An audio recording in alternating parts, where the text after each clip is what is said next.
Meanwhile, let's bring in, from Iowa, GOP Senator Joni Ernst. Senator, welcome back. Morning. Good morning. Hey, it's great to be with you. Thank you.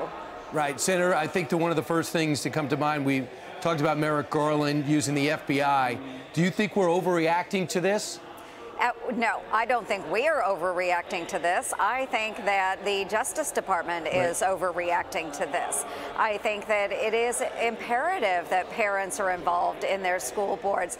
And certainly if they disagree with what's being taught at the school, that is exactly why you have school board meetings. That's exactly why those parents should be out there expressing displeasure or support for what's going on in their schools.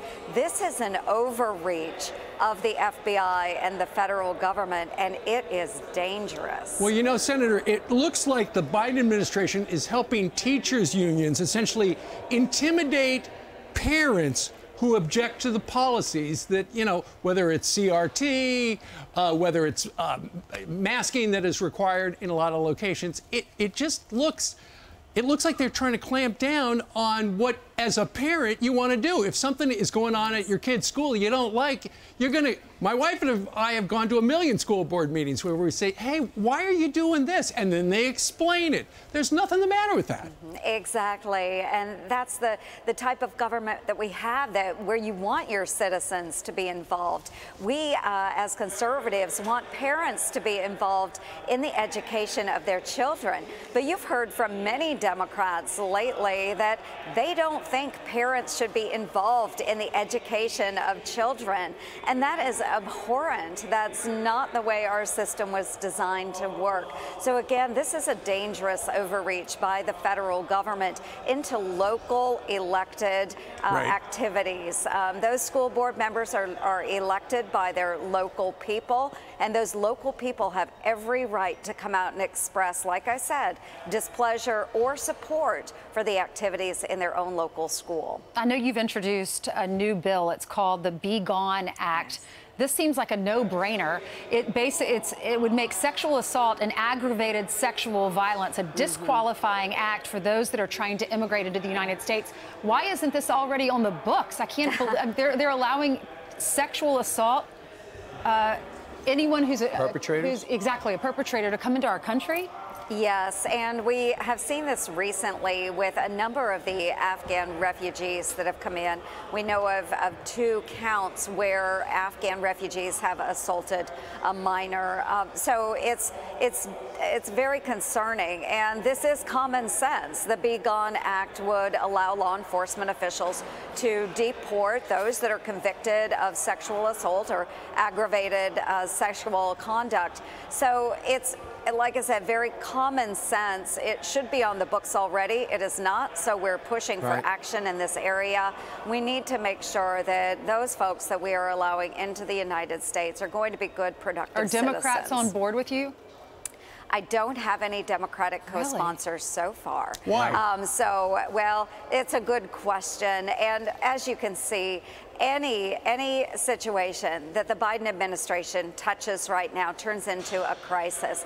They have got an immigration crisis on their hands, whether it is from the withdrawal of Afghanistan and the unvetted Afghans that they are bringing into the country, whether it's the crisis at the southern border. So I imagine that for a Democrat to join onto this bill would acknowledge the fact that President Biden is creating crises when it comes to our immigration situation in the United States. It's one of the reasons why Terry McAuliffe was caught on a conference call saying Joe Biden's remarkably unpopular in Virginia. And now I think around the country, the more we see what he's doing. Now in Afghanistan, I know you're passionate, you're a military member, you saw the embarrassment this administration caused us that's going to last generations. They feel as though they just want to go quiet. You're not allowing that to happen. One of the things is they brought thousands of Afghans here, very lightly screened, if at all, and now we find out that they're walking off their bases, calling an Uber, and disappearing. Yes, and I will not allow the Biden administration to turn the page and quietly move on.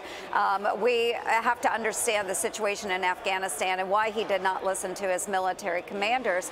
But now we are in a situation where his extraordinary success of an evacuation airlifted thousands upon thousands of Afghans who were not SIV holders. They were not on lists that I'm aware of. So we have to find out who these people are, make sure they were vetted, but one, prevent them from walking off bases. They have to be vetted before they move on. It's for the good of everyone, for the Afghans, as well as our own United States citizens. And Senator, before you go, yesterday it was suggested that maybe there in the Senate, they could actually do the nuclear option, where they pass the debt ceiling limit, increasing it, without a single Republican vote. But it would be a one-time only deal, they say.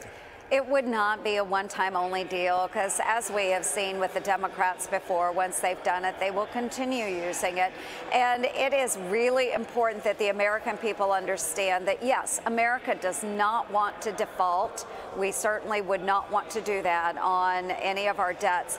However, the Democrats need to be very clear and honest. They need to be transparent with the American people, how much money they plan to spend and what they're going to be spending it on. We see massive spending in this administration and by the Democrats. We're moving to a big socialist Democrat institution here in the United States. We have to stop that, and awareness is part of that process. The American public needs to know and understand why the Democrats are spending the way they are on new social welfare programs, and we need to be able to put that in its place and stop it. It's really unfortunate what they are doing, but again, we don't want America to default, but the way they are doing it is absolutely wrong. All right, Senator, thank you so much for coming on. Yeah, you bet. Thank you so much. You're welcome.